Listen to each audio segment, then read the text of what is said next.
Tira, labur esango ditut euren biografiak. Antonio Campos, nire eskubitan dagoen jauna, Oriotarra eta Orioko Arraun Elkartearen sortzailea eta lehendakaria da. Euskal Herriko ikastolen elkarteko lehendakari izan zen, Euskaltzaindiako ohorezko kidea da eta Foru Aldundiko adinekoen kontseiluko kidea eta helduak adi elkarteko lehendakaria. Mila esker, Antonio, hemen egoteagatik. Bere eskubitara, Palmira Dual, Irundarra, emakume egitxoa eta aktivista 18 urte zituenetik. 10 urte, pasa dira jada, ezta? Emakume egituen giza eskubideak bermatzeko lan egiten du. Marketingeko teknikaria da eta gaur egun gizarteratzea eta Gipuzkoako Kera emakume egituen elkartea koordinatzen ditu. Mila esker.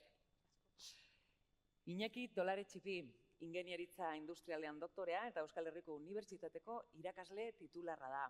Landarbaso abesbatzaren zuzendaria bere sorreratik. Eta tronpetako irakasle tituluduna, hori ere garrantzitsua baita. Ongi etorri eta eskerrik asko hemen egoteagatik.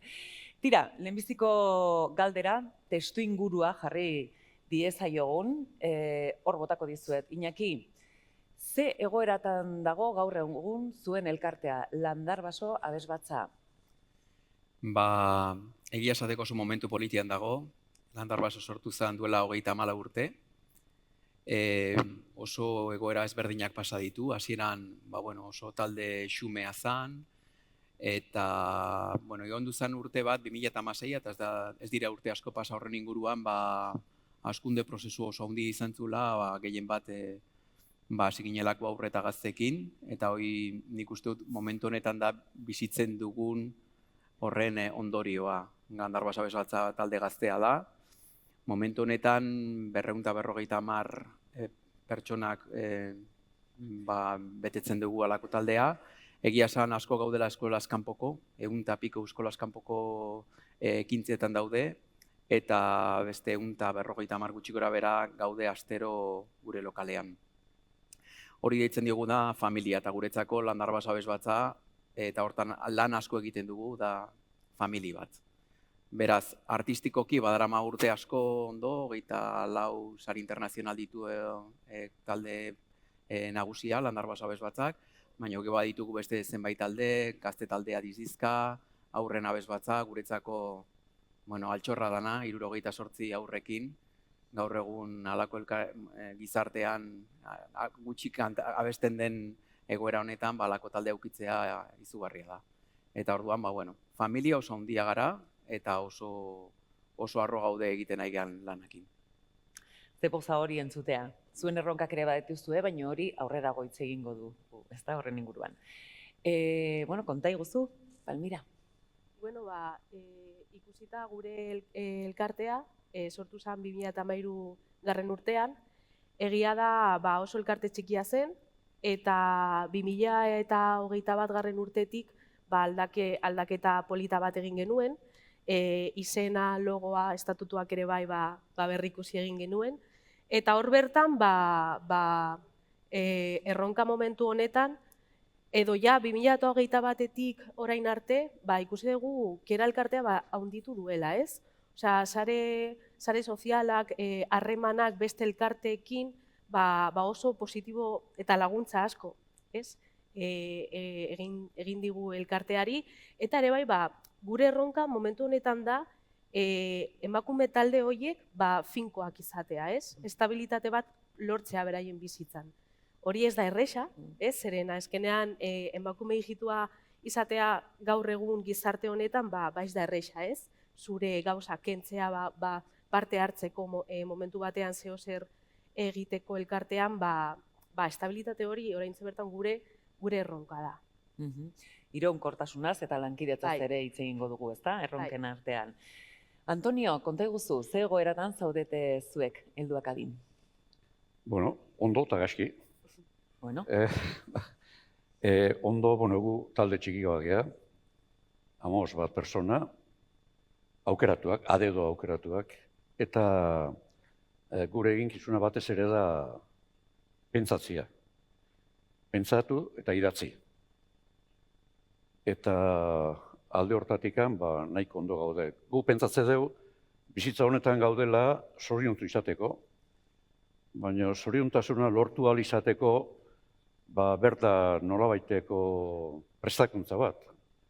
Norbeak prestatuta egon beharko luke bere bizitz proiektua egiteko, eta hortako pauta batzu behar dira, eta gu hortan gabiltza. Alde hortatik oso ondo.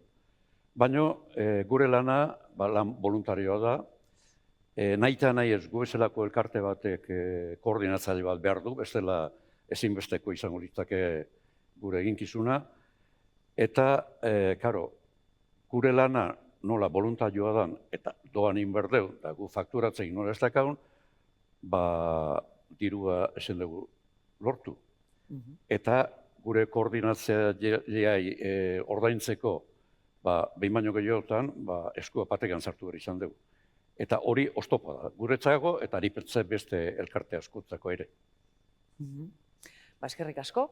Nik uste testu inguru honekin ikusten dugu gainera, inguru anitza dugula, ez? Eta hori ere nahi genuen. Hasiera batean aipatu dugu uztailean, aholku batzorde bat eratu zela, hainbat alorretako elkarteetako ordezkariekin eta 2 lan saio egin ziren, eta saio hoietatik, ekarpen hoietatik, jardunaldi hau diseinatu nahi izan dugu beti ere zuen bete beharrei erantzuna emanez. Beraz, konpromezuaren gakoekin hasiko gara, nik uste dut goizetik ere aipatu ditugula. Iñaki, konpromezu modeloa eraldatzen ari dela garbi dugu denok, ezta? Egunerokoan bizitzen dugun errealitate bat baita. Baina zeintzu dira azken urteetan bizi izan dituzuen aldaketa sakonenak partaidetzari dagokionez? Zesan esaten duzue, gazte ume asko dituzuela, baina erronkak ere badituzue horren inguruan, ezta? Gauz asko aldatu dira azken urte hauetan. Alde batetikan, nabaritu dugu diferentzi bat, gizarteak ez dula askok ez dakite zer den elkarte bat.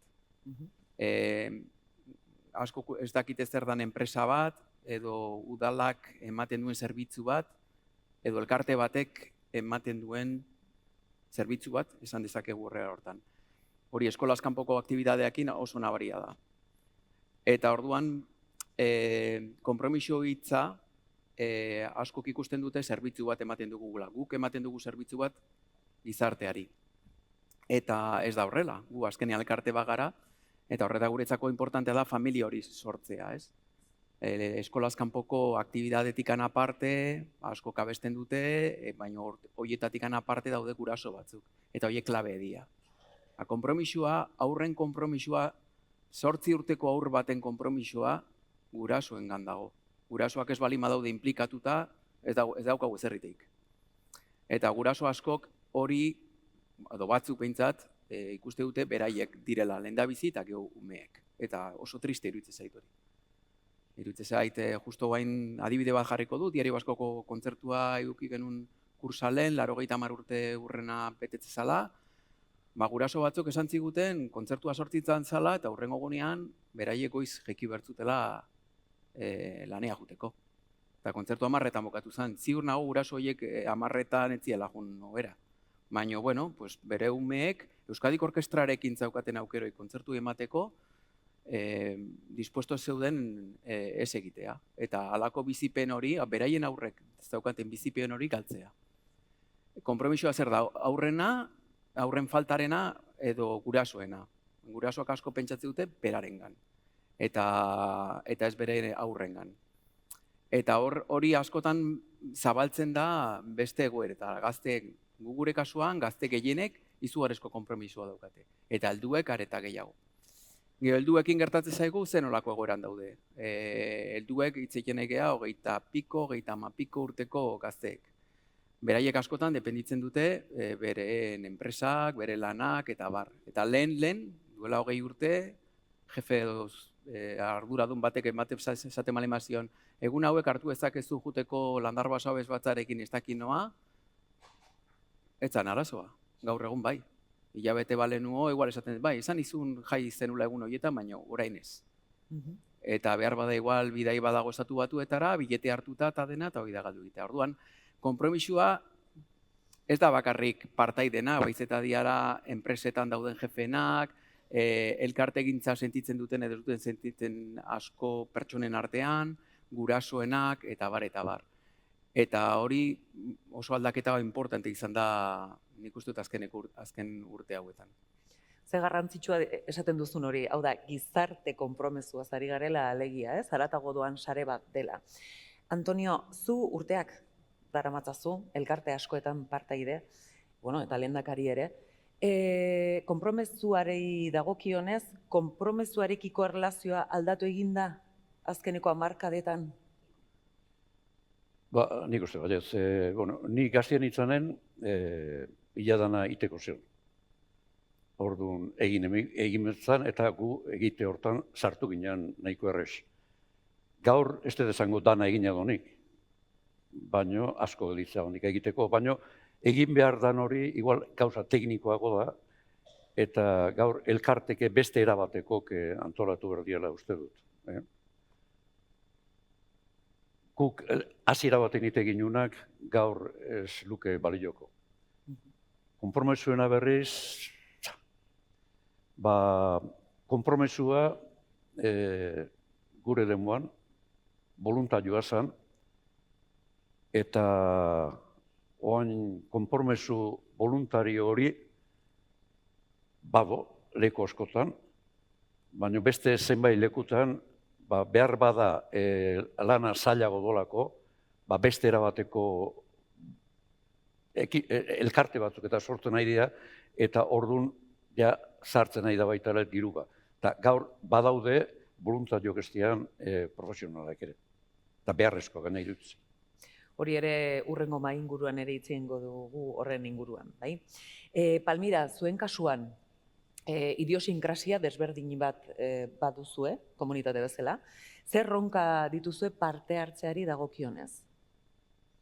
Hori, lehendabizikoa da beraien jakitea, beraien espazio bakarrak beraientzako behar dutela, ez? Zeren eske hemen denbora guztian ari gara hitz egiten komunitateetaz, ez? Eta guk komunitateen bidez hasi gara, jaio gara, ez? Eta komunitate bertan ikasi dugu dena, ez? Zeren azkenean hijitu herria komunitate bat da. Eta hortik hildora batzuetan ez dugu ikusten beharra izatea batzuetan individualidad. Bai. Bale?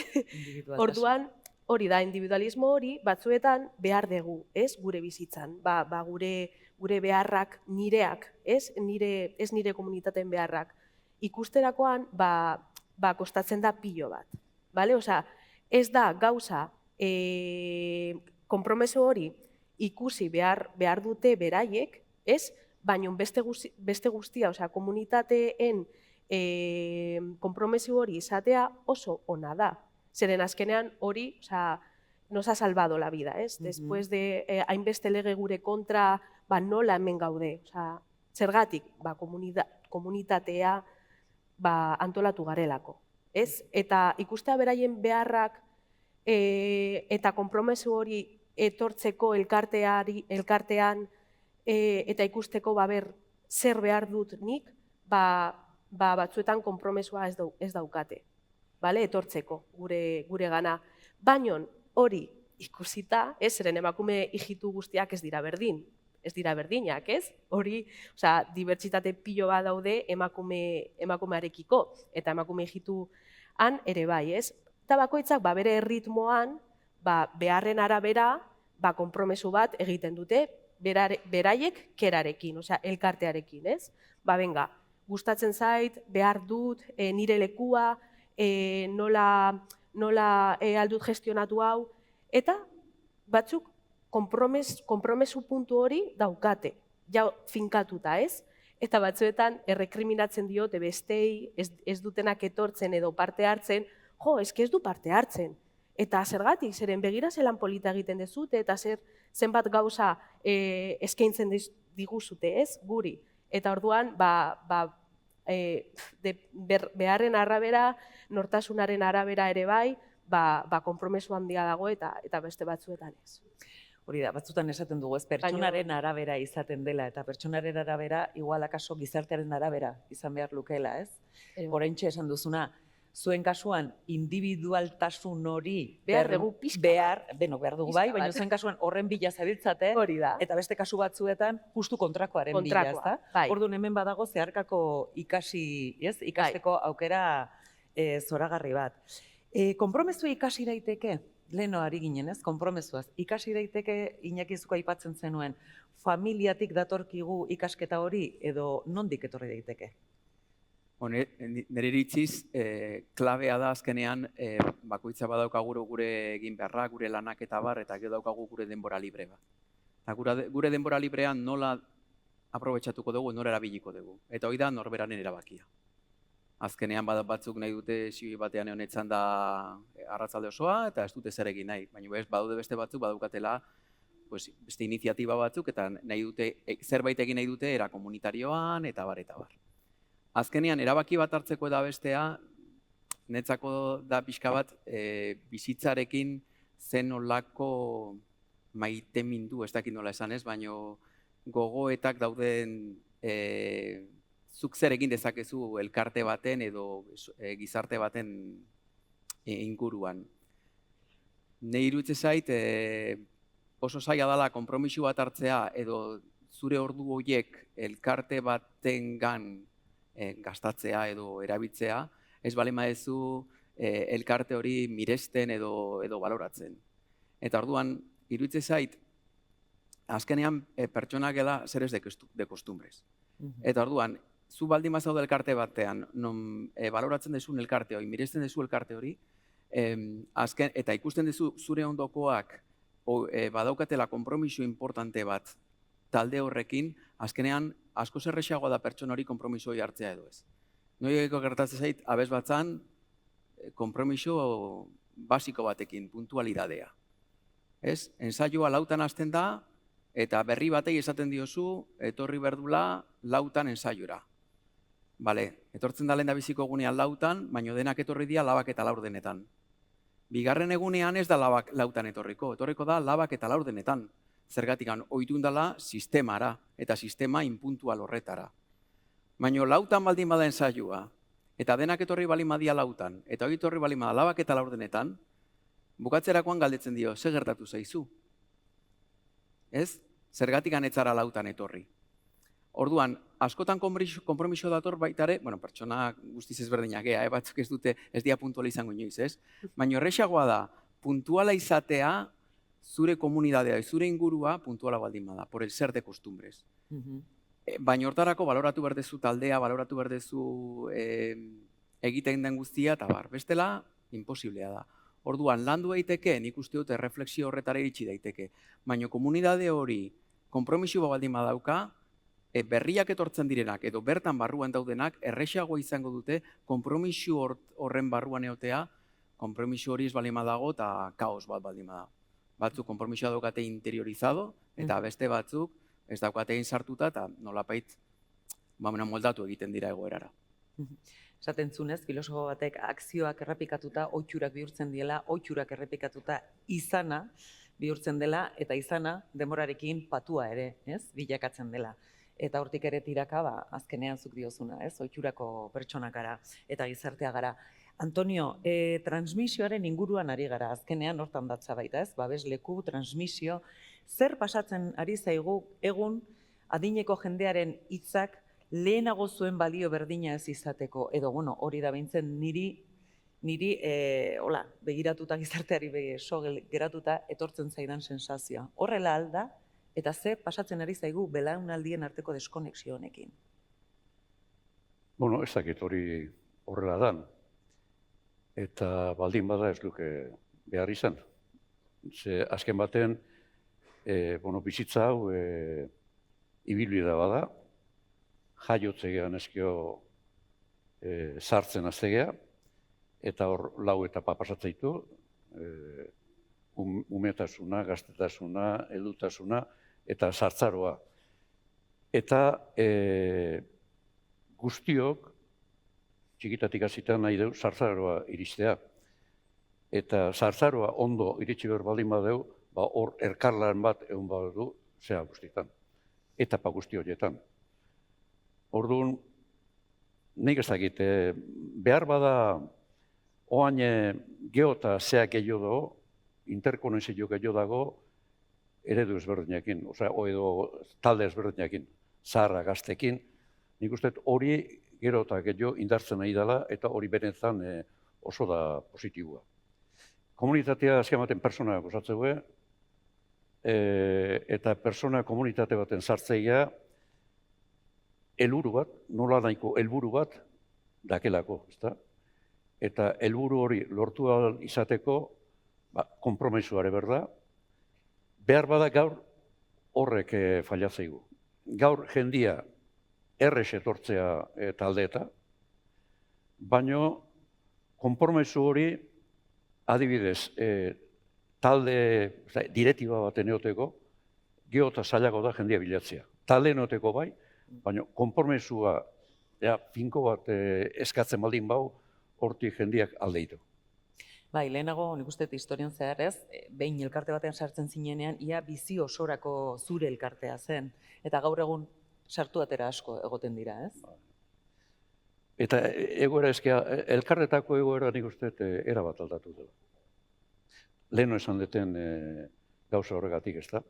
Gauza profesionalizatu da, behar bada hemen ez dakit hemen dauden genetikan, igual asko izango dira profesionalak. Profesionalak esan ditu, hortik bizianak. Eskua altxatu dezazuela favorez eskatuko dizuet, zenbat profesional? Bueno, denetarik daukeu, bai, aniztasuna ere publiko artean. Eta, bai, baina horren inguruan ere bai hitz egingo dugu.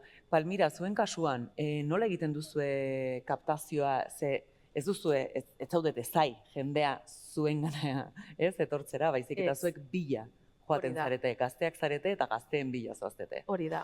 Zeren azkenean, guk hijitu herria, hijitu komunitatea beti izan da muy antisistema, ez? Eta orduan, guk itxaron beraiek etortzea hori ez da onena, ez? Bakarrik geratuko ginen hor zedean. Baina, zuk beraien herrietara, beraien auzoetara, beraien eskoletara, beraien lanetara hurbiltzen bazara, ez? Hobeto. Ezagutzen baldin badezu ere bai, beraien testu ingurua, beraien errealitatea, ere bai. Eta beti, elkarte hijitu batean, beti egon behar da pertsonasko referentzia. Ezaguna, hijitu ezagun bat. Eta nik, nire aita, nire ama, hijitu komunitatean, oso garrantzitsuak izan dira. Beti egon dira mediatzaile bezala, hijitu herriarekin. Eta hor nago ni, ere bai, hori ikusi dut. Nire etxean ikusi dut beti mediatzaile paper hori, komunitatea zaintzen duen emakume hori, eta hortik nik elkartean oso ondo egin dit nik beraien gana joateko. La hija del Antonio y la Morena, ja, ubikatzen didate familia on batean, eta nik hurbiltzerakoan beraiek eta emakumeen ama eta aita lasai geratzen dira. Hori klabe bat da gure artean ere bai, norekin joango zara. Eta orduan guk hurbiltzerakoan begiratzen dugu. Benga, zer nahi ez zute egin edo ze beharrak dituzute, hor profesional paper hori hartzen dugu, behaketa batzuk egiten eta horrela taldeak egin ditugu edo sortu ditugu eta hurbiltzen beti. Zeren beraiek elkarte bat zer da hori, zuk esan dezuna, jendea batzuk ez daki zer den elkarte bat. Baina neske elkarte horien papera edo beharra ez dute sentitu, zeren komunitatean daude. Beharrak familia bertan basetzen dira. Eta orduan batzuetan zergatik ez dugu emakume, hijituak en general ez dira etortzen gure gauzetara. Zeren batzuetan, familia bertan asetzen diote behar hoiek. Ulertzen da? Bai. Bada torkigu Iñakik Zionarekin, etxetik. Eta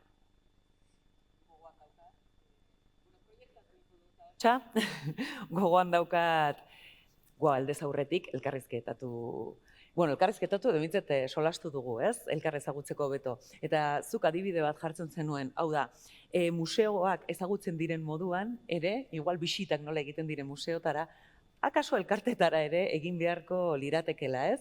Haur, zein gazte, zein heldu. Bueno, principalki ezagutzeko zer dan elkarte bat. Iruditzen zait elkarteratara hurbiltzeko aukera ezberdinak daudela, gure kasuan ez da zaila, zegu oso haur txikiekin hasten gara, 4 urtetik hasten gara, eta orduan, hasieran eskolaz kanpoko aktibidade bada, baina gero hori bukatzen du gure aurren abez batzan, eta bai egiten dugula saiatu familiei erakustea zer dan gure elkartea. Eta hori ezberdinetan egin daiteke. Egin daiteke, adibidez, kontzertu bat prestatzerako, kontratatu dezakezu enpresa bat dena prestatzen dizuna eta kontzertu bukaeran dena kentzen dizuna, edo inplikatu dezakezu gurasoak prestakuntza guzti hori egiterakoa.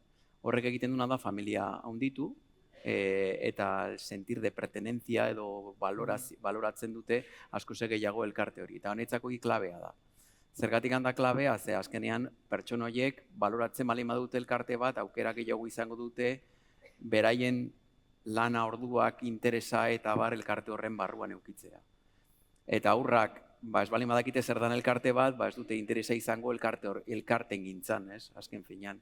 Orduan, museo baldin bazoaz edo elkarte bat barrundikan ezagutzeko aukera baldin badaukazu, ideia bat izan daiteke edukazio moduan edo hazkuntza moduan ezagutzeko eta behar bada igual elkarte berriak sortzeko, hemengo askok igual ez dugu elkarte berriak sortu nahi duguna da gure elkarteak zer egin hobeto egoteko edo gure elkartearen bizitzalik edo aukerak hobeagoak izatea. Eta hortarako ezagutzen baldin baduzu elkartearen funtzionamendua, junta direktiba batean sartzeko aukera gehiago dago, baloratzen baldin baduzu, bestela, kemarron. Eta ez dut hortan parte hartu, kemelo den etxo, ez? Lehenago Martin Zúñigak, azaldu digu hemen, ez? Gauza da ustea eta beste gauza da orain arte ditugun datuen artean ze irudia azaldu den hemen. Beti ere, jakinda, datuak direla ditugunak. Bertan azaltzen zen, gazteak, 18-29 urte bitarte hoietan, partairetza altuena justu tarte horretan zegoela. Espero zenuten? Antonio, Palmira, Iñaki, espero zenituzten datu horiek? Ze beti gaude, errelebo falta dago, gazteak ez dute egin behar dutena.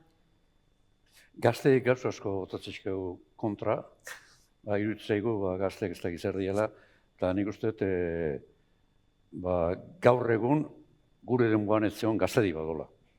Gaztedi oso prestatu da, eta lana leku askotan oso ondo iteguenak. Gertatzeana da, beti, prentzaratzea, gaxi dabiltzanak, o droga egin dabiltzanok, ez dakit egoera txarren dabiltzanak, eta hori plazaratzea, baina gehiengo ez horiek, gehiengoa beste bada. Nik uste gazte jendia, kategoriko gazte jendia dola. Zuen ustez, espero zenuten? Nik ez dakit espero ginen, baina gu onoan hori izan gehan, ondo hasitut, etorri erra zeon hori. Iñaki, Palmira. Nik ez, nun espero. Guerrenterikoa geha, 37.000 biztanleko herria, gustatuko litzaidake jakin zenbat gazte daude, eta gazte horiek zenbat gauza egiten dituzte. Zenik gaztean itzenean, modan zeon futbola, baina nahi irutze zaito, sensazio daukat askotan modan dagola ezer egitea. Nere semiakin pixkat itzein da, eta honek zeiten du ezerrez, honek zeiten du ezerrez, honek zeiten du ezerrez. Euten dia mobilakin, eserita banko batean hori ikusten du, baina ez dauka datua. Igual behar bada hori ikusten dudan eta beste askok gauza asko egiten dituzte. Guk gaztekin lan asko egiten dugu. Eta gure gazteek oso konprometituta daude. Baina iruditzen zait hori ez dela adibidez errenterian dagoen egoera orduan, baina jarritu dit bai. Ni espero nuen. Zeren azkenean, lehenengo egon nintzen elkartea, orain dela ja 10 urte, orain arte, beti gazteen artean egon naiz, eta beti gogoekin parte hartzen. eta gainera elkarte aparte, beste leku batean nun antolatu gauz sozialak egiteko, ere bai parte hartu dute proiektu askoetan gazte asko, ez? Eta gainera ikasten aparte beraien lanak izan, lanean egon, nik uste dut azkenean gizartea aldaketa puntu batean dago eta ez dakigu nola gestionatu, ez? Zeren batzuetan, gaur bertan digitalizazio erramenta hori gazteentzako oso positiboa da, ez? Baina, belaunaldi handienak ez dute behar. Orduan, kohesio hori nik uste dut oraindik ez dagoela batzuetan. Zeren azkenean, gazten artean. Proiektu hau ez da existitzen, ez baldin dago sare sozialetan. Ez? Ja hor galtzen dugu informazio pila bat. Eta ez dakit, gizartea oso azkar dabil, eta ez dakit, oraindik ez dago kohesio hori, ez? Hainbeste aldaketa gazteen artean ze beharrak dauzkagu, eta gero ere bai erreleboa. Eso ya es un temón. Zer gertatzen da? Benga, meloi hori ireki dezagun. Zer gertatzen da erreleboarekin? Helburu aldetikan, guk izan ditugun helburuk eta behar bada gaur gazte dituen helburuk, ziarro ezberdina dira. Eta igual, nik uste lehen esan eten bezala, gazteak dira prestatu dago, gauza egiteko. Ba igual, bideak ireki behar litzaiozke, gazte horiei, eta lagundu daken almen hori plazaratzen. Eta hortik eutxita, lidergotzaren inguruan hitz egingo dugu. Ez, prestatuta daude, liderrak ere izateko prestatuta daude, bai ez, zer pasatzen da elkarteetan, ze askoetan pertsona bat izaten zen gaitasun berezkoak edo formakuntzaldetik integratuta zituenak, eta hori izaten zen beti ere aurretik zijoena eta taldea atzetik. Hitz egin dezagun lidergotzaren inguruan, Iñaki, gai hau badakit ikeragarri gustatzen zaizula. Zure alaba zarrena gainera, lider naturala omen da, baina ze behar da, ze lidergotza klase behar ditugu, o dugu, elkarteetan? Bai, ni lidergoraren gaiarekin oso prekupetuta nago, ze badakit jaiotze tasa bera dijoala, baina ezin du sinistu lidergo tasa ere bera dijoanik, ez? Azkenean liderrak gure gizartean daude, hemen daude lidergoak, ez? Nere alaba lider bada eta ez daki liderra dena. Ez daki, 18 urte ditut, ez daki. Baina nik ikusten diot, azkenean lider bat izatea, izan behar du alako argi bat edo ez dakitez, baita ere empatia entzuteko aukera, gestión de grupo, eta badaude lider askok ez dakitenak edo ez dute izan nahi, ez? Orduan, iruditzen zait, nire galdera izango zen zer egin behar dugu lider horiek nolapait berriro elkartzeko, ez? Ezagutzen dut elkarteak non liderrak faiatu indute, bai hil indirelako, hil edo utzi indutelako, eta sortu diralako taldeak non ordezkatu dute lider hori eta nahiko talde ondo funtzionatzen dituzten taldeak. Baina liderrak bai ematen dio beti beste dinamika bat, ez? Osea, azkenean gu muitzen gea ilusioa. Ilusioa baldin badago dena dago. Eta ez baldin badago ilusioa pixkanaka itzaltzen zuaz, ez? Eta iruditzen zait, azkenean nola esan duta elkarte batetaz maite mindu edo mireste horrek egin dezakedala lider horiek nolapait ateratzea, ez? Justo guain egu berritan guraso bat etorri zen, salsero ba naiz, gustatuko leitzaidak hemen gauzak egin eta barrez. Ba, ikusten diot lider puntu hori, ez? Baina ez balin maluke taldea mirestuko edo taldearen balorea hartuko, ez zuen konpromisoi hartzeko gogoa eukiko, ez? Eta hortik tiratu ezakezu eta sortu daitezke liderrak, baina liderrak sortzen dira taldearen barruan edo inguruan. Ezin dezu egunkarian anuntzio bajarri, buscamos lider. Ze hori ez du funtzionatuko. Gaur egun ikuste badakigula lidergotza egia da, batzuk, ez, itsasargik bezala direla, horrela jaiotzen dira, ematen du, ez, argi izpi horiek, ez, eramaten gaituzte beraiengana, baina lidergotza ere denok daukagu lidergotza mota bat, edo izan dezakegu, edo akaso lideratu ditzakegu talde barruan beste batzuk, bai, ez? Orduan, lidergotza partekatua bultzatzea ez litzateke jasangarritasunari begira, iraunkortasunari begira, akaso estrategia hobe bat, Palmira eta Antonio. Bai, nik uste gaina gaur egun egia dana konpartitu itea. Eta lidertza ere, nik uste, lider bat beti da ona, lider bat kapazitateak bere ingurun jende bat biltzeko, ez da? Baina proiektua berdemen. Hemen proiektu batzuk, ilusioa pizteuen proiektu batzuk aurren jartzen baldin baituzu, ua da netzako liderik onena. Harren ingurun sortze alako, norako borondate bat ua aurrea emateko. Eta gero azken baten, filosofi bat oiki behar da hor. Nik bat badakat, nahi ondo juntzaitena, eta da zoriontzu izan nahi badezu, egin zerbait besteren alde. Eta hori trasladatzen baldin badut, hori gure gaztei hori sartzen baldin badut, behar bada gizarte honek denbora gutxien aldaketa ikaragarri bat emango luke. Garrantzitsua ideia hori oso gainera, txiki-txikitatik, sartzen badigute harra, zoragarri. Palmira, zuen kasuan, emakume liderrak bilatzen dituzue, ze badakizue hori erakarrita, talde multzo bat ere joaten da lakera elkartera. Hori da, gure taldeetan gazte batzuk dira liderrak eta beraiek ez dakite. Ez dakite. Orduan, elkartean gauzak egiten, gauzak antolatzen, bat batean, batzuen nortasun lidergo hori ateratzen da, ez? Eta nortasun hori ematen baldin badiozu errekurtsoak, ez? Afinatzeko eta hor beste lider batzuk ateratzen dira, baina beraiek ez dakite, ez? Eta orduan, beraien jarreran, beraien zer dakite ongi egiten, ez? Hor, impulsatzen baldin badiogu, esaten baldin badiogu, ere bai, parte hartzea. Oso garrantzitsua da identitatea, zuk que te identifiques con la entidad. Eta hor bertan, lider positibo horiek, dira, ezinbestekoak, no? Yo voy donde va mi prima. Si esa prima es líder positiva, pues ya tenemos un pedazo de grupo.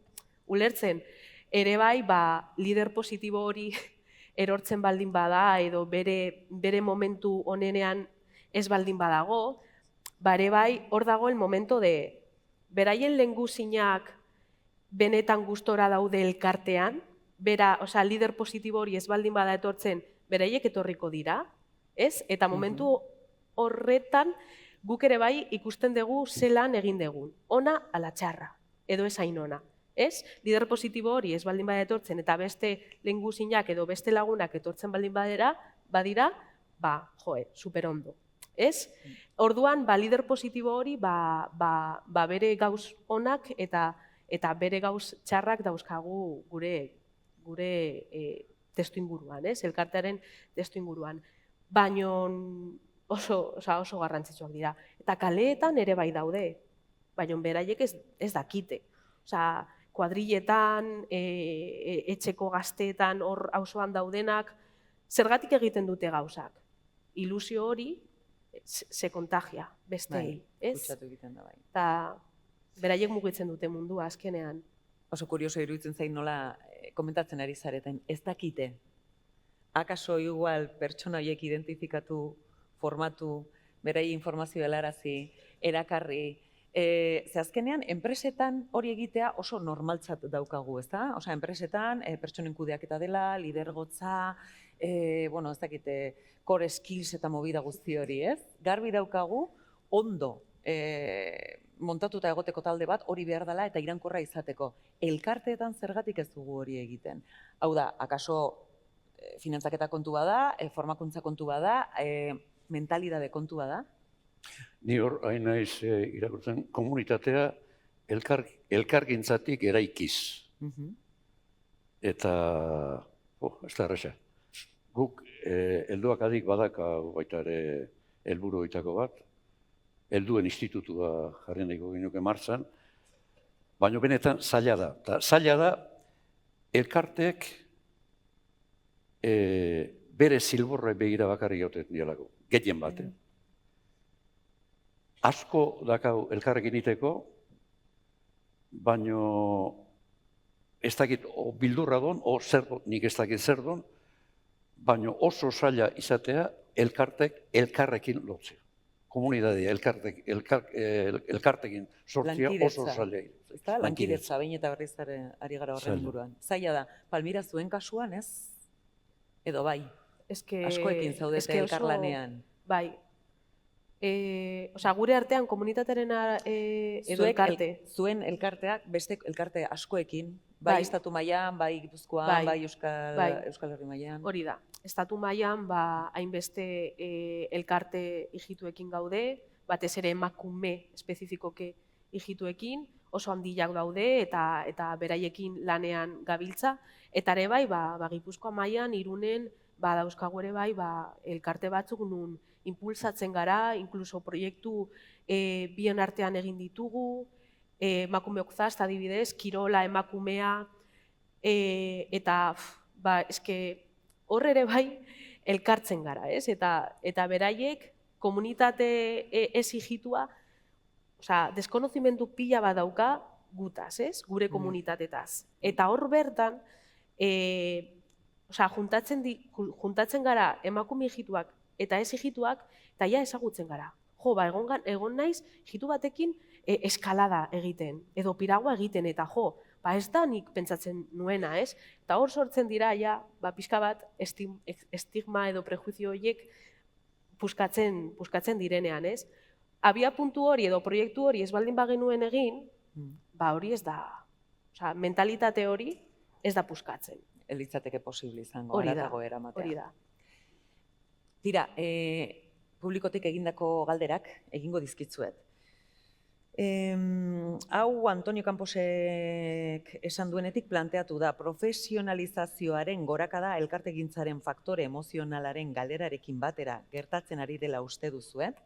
Abesbatzen kasuan gurasoek zerbitzu gisa ulertzen dutelako agian, zer diozue, Iñaki, hola diozu? Bai, nik uste dut profesionalizatzea beharrezkoa dela, hasieran elkarte txikia baldin bada eta oso aktibitate gutxi baldin badauka oso ondo, baino. Cuando se te va de las manos, azkenean hori nolabait profesionalizatu egin behar duzu zerbitzu bat emateko. Baino iruditzen zait horrek ez duela nortasuna edo taldearen, ez dakit elkartearen esentzia galdu beharrik, ez? Iruditzen zait hori ere, nahiz eta profesionala izan, elkartearen sentidu hori mantendu daitekela inongo arazorik gabe. Azkenean elkarte batek egin behar duena da, lidergo bat egiten duen bezala, ez du bultzatu behar, baizik erakarri egin behar du, ez? Eta zuk erakartzen bali maizu egiten desunagatikan, azkenean hori bihurtzen da zerbait interesgarria. Orduan, profesionala egoteak ematizu azkenean kalidade bat, baino ez nire iritziz ez du nortasun hori galtzeko beldurrik edo, ez? Ez bali mazua zurea bakarrik, baino zure aukera baldin bada edo zure proiektua baldin bada erakarri, nik uste dut interesgarri izan daitekela. Beste bat botako dizuet, labur erantzun favorez, datorrenari, ¿no creen que es necesario tener en cuenta que la participación de los y las jóvenes se debe contextualizar desde la enorme precariedad a la que se enfrentan? Nola egiten duzu, bai? Bai. Palmira, ze iritzi duzu honen? Bai, zeren azkenean orain dela 60 urte eta oraingo bizitza ez da berdina, ez? Eta errekurtsoak asko aldatu dira, eta nire aitarekin batzuetan hitz egiten dut, ez? Gure etxean ekonomia hau dago, bai? Diru sarrerak, irten diren dirua, eta bera da, aita, que la compra, agian, ez dakit, €1 lehen, karro eta karro erdi bat, erosten zenun, baino neski orain ez. Orduan, eta etxe bizitza ere bai, ikasketak ere bai, azkenean dena da, aldatu da, guztiz, eta batzuk, nire lagun batzuk, bi lanak behar dituzte. Ez? Nahi baldin badute independizatu, bil lanekin. Edo alokairu amitaz, ez? logela bat alkilatzeko. Ez prekaritate handi batean bizi gara. Eta nik uste dut gazteak egiten ditugun esfortzuak batzuetan ez dira ikusten, ez? Bakarrik ez dakit prejuicios puntu batekin edo, baina eske guk ¿qué tenemos que demostrar? Ez? Kapazak garela edo gauz asko egiten dugula. Orduan da laguntza behar dugu, Laguntza behar dugu, batez ere. Nik esan nahi nuen, Gipuzkoan, Euskal Herrien, ikarizko abiladia onda gauza handi, gauza importanteek bideratzeko. Eta nik gogoan da, adibidez, 78 estropa internazionalak eta horretan antolatu dituen, herri guztia mobilizatzen. Eta hemen zenbait ekitzetan herri guztia jende pila bat mobilizatzen. Hemen zailtasuna da, egunerokotasun horri bidea bilatzeko horrin berdan lan hori. Ordo problema. Bueno, janari pila bat eman diguztuek gaur arratsaldean, gero ondo sukaldatzen joateko, talde lanak eginez, mila esker, jarraitu dezagun aurrera, hori ziur, ezta? Hori nik uste hemen gaudenok, garbi daukagula eta hor bestaldean ere. Denboa gutxi non eski baina. Denboa gutxi, 82 urtetik. Eskerrik asko, Antonio, Palmira eta Iñaki Itxalobero bat bere jentzat. Mila esker.